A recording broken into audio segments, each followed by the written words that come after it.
Hello students, कैसे हैं आप सब। स्वागत है आपका official YouTube channel examiner sir में। तो स्टूडेंट्स, आज के इस वीडियो में हम कवर करने वाले हैं टॉप कंप्यूटर क्वेश्चंस, यानी कि कंप्यूटर से जो भी क्वेश्चंस एग्जाम्स में पूछे जाते हैं, चाहे वो सेंट्रल लेवल के हों या स्टेट लेवल के। आप किसी भी गवर्नमेंट जॉब की प्रिपरेशन कर रहे हों या फिर आप स्टूडेंट्स हों या स्टडी कर रहे हो, आपके लिए ये वीडियो बहुत ज़्यादा इंपॉर्टेंट रहने वाली है। इस वीडियो में हम कवर करेंगे बेसिक टू एडवांस क्वेश्चंस, जो कि हर एग्जाम्स के लिए बहुत ज़्यादा इंपॉर्टेंट रहने वाले हैं। तो वीडियो को अंत तक जरूर से देखिएगा, और आपने अभी तक हमारा यूट्यूब चैनल सब्सक्राइब नहीं किया है तो हमारे चैनल पे इसी प्रकार के इंपॉर्टेंट वीडियो आते रहते हैं, तो चैनल को जरूर से सब्सक्राइब करिएगा और आने वाले सभी वीडियो से अपडेटेड रहिएगा। तो वीडियो को स्टार्ट करते हैं स्टूडेंट्स, बिना किसी देरी के। आप स्क्रीन पे देख पा रहे होंगे अपना पहला क्वेश्चन कि वर्तमान कंप्यूटर के आविष्कारक का नाम क्या है। तो वर्तमान कंप्यूटर के आविष्कारक का नाम है चार्ल्स बेबेज। आप में से बहुत से स्टूडेंट को पता भी होगा, बड़ा बेसिक सा क्वेश्चन है। अगला क्वेश्चन है कि सबसे पहला कंप्यूटर कौन सा था। तो राइट आंसर है इनियाक कंप्यूटर, जो है कि सबसे पहला कंप्यूटर है। वीडियो को अंत तक देखिएगा, आपके सारे सवालों के जवाब इसमें आपको मिलने वाले हैं, आपके बहुत से डाउट क्लियर होने वाले हैं। अगला क्वेश्चन है कि आधुनिक कंप्यूटर की खोज सबसे पहले कब हुई थी। तो राइट आंसर है 1946 में आधुनिक कंप्यूटर की खोज हुई थी सर्वप्रथम। अगला प्रश्न है कि कंप्यूटर को हिंदी में किस नाम से जाना जाता है। तो कंप्यूटर को हिंदी में संगणक कहते हैं। क्या कहते हैं? संगणक। जो गणना करता है उसे संगणक कहते हैं। अगला प्रश्न है कि कंप्यूटर साक्षरता दिवस कब मनाया जाता है। तो राइट आंसर है 2 दिसंबर को कंप्यूटर साक्षरता दिवस मनाया जाता है। अगला क्वेश्चन है स्टूडेंट्स, सीपीयू का विस्तार रूप क्या है, यानी कि फुल फॉर्म क्या है। तो राइट आंसर है सेंट्रल प्रोसेसिंग यूनिट, यानी कि सीपीयू। अगला क्वेश्चन है कि सर्च इंजन के नाम बताइए। सर्च इंजन आप देख सकते हैं गूगल, याहू, वेदू, बिंग। तो ये है सर्च इंजन। अगला क्वेश्चन है इनपुट डिवाइस क्या क्या होते हैं। इनपुट जैसे माउस, कीबोर्ड, स्कैनर और इलेक्ट्रिक पेन आदि, ये सब इनपुट डिवाइस होते हैं। इनपुट का मतलब होता है आना और आउटपुट का मतलब होता है जाना या भेजना। तो अगला प्रश्न है कि 1 किलोबाइट कब में कितने बाइट होते हैं। तो 124 बाइट होते हैं। 1 किलोबाइट में कितने बाइट होते हैं। तो 124 बाइट होते हैं। अगला प्रश्न है कि 1 मेगाबाइट में कितने बाइट होते हैं। तो 124 किलोबाइट होते हैं 1 मेगाबाइट में। अगला प्रश्न है कि 1 गीगाबाइट में कितने बाइट होते हैं। तो राइट आंसर है 124 मेगाबाइट होते हैं 1 गीगाबाइट में। अब कुछ जीके क्वेश्चंस देख लेते हैं जो कि हर बार पूछे जाते हैं। कंप्यूटर्स में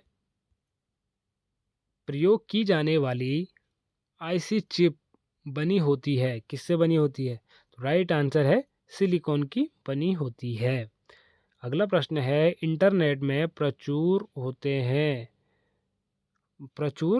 होने वाले HTTP का विस्तार रूप क्या है। तो हाइपर टेक्स्ट ट्रांसफर प्रोटोकॉल, इसका जो है कि विस्तारित रूप यानी कि फुल फॉर्म है। अगला क्वेश्चन है कि एक निजी कंप्यूटर जिसे आप कहीं भी आसानी से ले जा सकते हैं, वो अपने गोद में रखकर काम कर सकते हैं, क्या कहलाता है। तो नोटबुक कंप्यूटर यहाँ पे राइट आंसर हो जाएगा। अगला क्वेश्चन है कि मल्टी प्रोसेसिंग क्या होती है, कैसे होती है। एक से अधिक प्रोसेसर द्वारा मल्टी प्रोसेसिंग होती है। अगला क्वेश्चन है कि ऑप्टिकल मेमोरी का एक प्रकार है। तो CD रोम जो है कि ऑप्टिकल मेमोरी का एक प्रकार है। अगला प्रश्न है CPU पहले कंट्रोल यूनिट, दूसरा मेमोरी, तो तीसरा कौन सा यूनिट होता है। तो तीसरा यूनिट यहाँ पे अर्थमेटिक लॉजिक यूनिट होता है।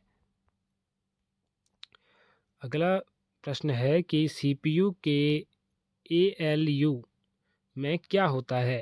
तो रजिस्टर होता है। अगला प्रश्न है, तुलना और गणना के लिए कंप्यूटर के किस अंग का प्रयोग होता है? तो अर्थमेटिक एंड लॉजिक यूनिट का प्रयोग होता है। अगला प्रश्न है, किस एक हार्डवेयर डिवाइस का नाम बताइए जो डाटा को अर्थपूर्ण इंफॉर्मेशन में परिवर्तित कर देता है? तो प्रोसेसर उसका नाम है। आप कुछ बेसिक क्वेश्चंस देखेंगे जो कि हर बार पूछे जाते हैं, वो है प्रोसेसर के 3 मुख्य भाग कौन कौन से हैं? पहला है एएलयू, दूसरा है कंट्रोल यूनिट तथा रजिस्टर, तीसरा है कंप्यूटर में दूसरा है कंट्रोल और तीसरा है कंट्रोल यूनिट और रजिस्टर। तो ये 3 भाग हो गए, रजिस्टर तीसरा है। अगला प्रश्न है, कंप्यूटर में अधिकांश प्रोसेसिंग कहाँ से होती है? तो सीपीयू में होती है अधिकांश प्रोसेसिंग। अगला प्रश्न है, कंप्यूटर कौन सा कार्य नहीं करता? तो अंडरस्टैंडिंग जो है कि कंप्यूटर नहीं करता। अगला प्रश्न है, प्रमुख मेमोरी किसके समन्वय से काम करती है? तो सीपीयू के समन्वय से काम करती है। अगला प्रश्न है कि माइक्रो प्रोसेसर किस कंप्यूटर का मस्तिष्क कहा जाता है? उसे क्या कहते हैं? तो उसे माइक्रोचिप कहते हैं। क्या कहते हैं? माइक्रोचिप। अगला प्रश्न है, कंप्यूटर द्वारा प्रोड्यूस किया गया प्रमाण क्या होता है? तो आउटपुट होता है। अगला प्रश्न है, इनपुट का आउटपुट में परिवर्तन किसके जरिए किया जाता है? तो सीपीयू द्वारा किया जाता है। अगला प्रश्न है, कंप्यूटर की क्षमता कैसी होती है? तो सीमित होती है। अगला प्रश्न है, कंप्यूटर को किस प्रकार की बुद्धि का नाम दिया गया है?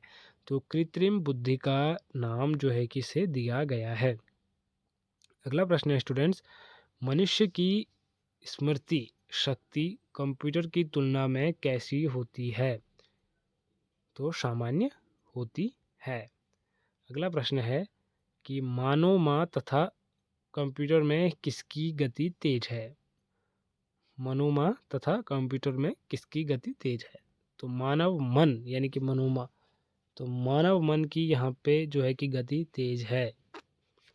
अगला प्रश्न है कि तड़प का पूर्ण रूप क्या है? तड़प, तो इलेक्ट्रॉनिक डाटा प्रोसेसिंग जो है कि इसका पूर्ण रूप है। तो ये थे कुछ इंपॉर्टेंट क्वेश्चन स्टूडेंट्स। बाकी अगले वीडियो में हम जानेंगे और डीप क्वेश्चंस जो कि एग्जाम्स के लिए बहुत ज़्यादा इंपॉर्टेंट रहने वाले हैं। कि इस वीडियो में इतना ही। बाकी आप चैनल पे जाके देख सकते हैं, डिटेल में वीडियो बनी हुई है जिसमें मैंने हर एग्ज़ाम्स के बारे में जीके, जीएस और हिस्ट्री के डीप क्लासेस बनाए हुए हैं। आप प्लेलिस्ट में जाके चेक कर सकते हैं और अपनी स्टडी को आगे बढ़ा सकते हैं। बाकी किसी प्रकार का डाउट आपके मन में है तो आप मुझे कमेंट बॉक्स में कमेंट कर सकते हैं। और इसी प्रकार के इंपॉर्टेंट अपडेट पाने के लिए हमारे चैनल को सब्सक्राइब जरूर से करिएगा। मिलते हैं स्टूडेंट्स अगली वीडियो में अगली इन्फॉर्मेशन के साथ। तब तक के लिए बाय बाय, टेक केयर।